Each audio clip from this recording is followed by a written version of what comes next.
Today we're going to be talking about custom LUTs on the Panasonic S1H. We'll be going over where to get the LUTs, how to install them, how to create custom LUTs, and hi, I'm looking for a videographer to hire to create a behind-the-scenes video for my... And it looks like we'll be testing them out in the field, and it'll help us get an idea of how it can improve our workflow. My name's Dustin, your video tour guide. Please keep your arms and legs inside your chairs at all times, sit back, relax, and enjoy the video.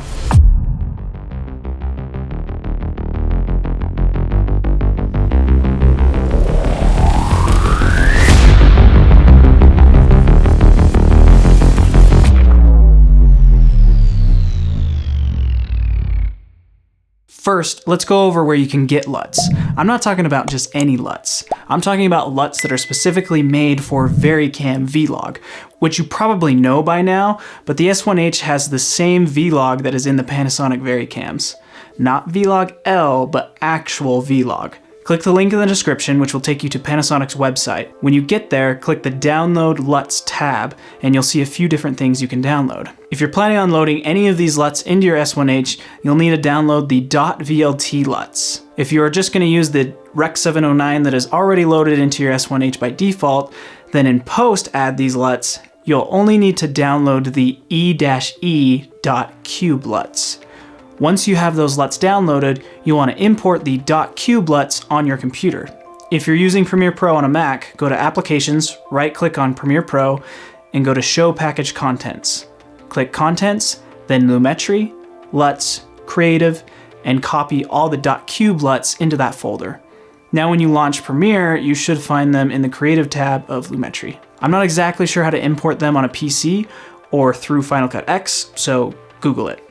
Or YouTube it. If you're using DaVinci Resolve, open a random project, click the gear in the bottom right corner, go to Color Management, scroll down until you see Open LUT folder. I created a folder called Panasonic and copied the same .cube LUTs into that folder. Then go back to Resolve and click Update Lists just above the Open LUT folder button. So, how do you create your own LUT? The important part is the file type, which is the .vlt files that we downloaded as well. The only way that I know how to create this file type is in DaVinci Resolve. Once you've created a look that you like in DaVinci Resolve on the Color tab, right-click on one of those clips and go to Generate 3D LUT, and then you'll see in parentheses Panasonic V-LUT. Save that somewhere, you'll find it later, and now we can move on to loading them on your camera. Keep in mind, if you're on an S1, this will not work until you pay for the V-LOG upgrade and follow the steps to activate its ability to import LUTs. For the S1H, take a card you've formatted with your S1H and insert that card into your computer. The S1H already has a default Rec. 709 LUT on the camera, which I mentioned before, but it can also hold an additional 4 LUTs. So choose 4 or less .vlt LUTs that you like on your camera and drag those files on the top of that SD card. Don't put it in any folders. Now eject that card and insert it back into your camera. Go to the blue gear menu, then the monitor/display video, and click V-LOG View Assist. Then click Read LUT File and find the LUTs that you'd like to import. And boom! Now I'm gonna go to bed because I gotta get ready for the shoot and test some of these LUTs out in the field. Okay, so morning. I've got to be quiet because my wife's sleeping still.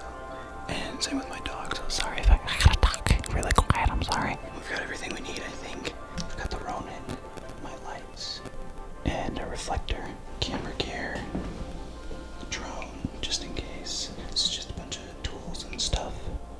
Am I forgetting something?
If you're curious what that shoot was, I'm gonna be doing a promo video for that photographer. She takes boudoir photos. Basically, it's just girls dressing up in lingerie and getting pictures. And a lot of times they'll give that to their significant other or their husband in a photo book for them. So there were some LUTs that I didn't use in that footage. I mostly just used the ones that I thought looked the best. And I also created some LUTs myself. But also tell me what LUTs were your favorite down in the comments. Hope this was a good introduction for you using custom LUTs in your camera, and also an introduction to the available LUTs that you have for your S1H. I'm going to be making more videos in the future, so make sure to hit the subscribe button and hit the bell to be notified when those are uploaded. But in the meantime, happy filming.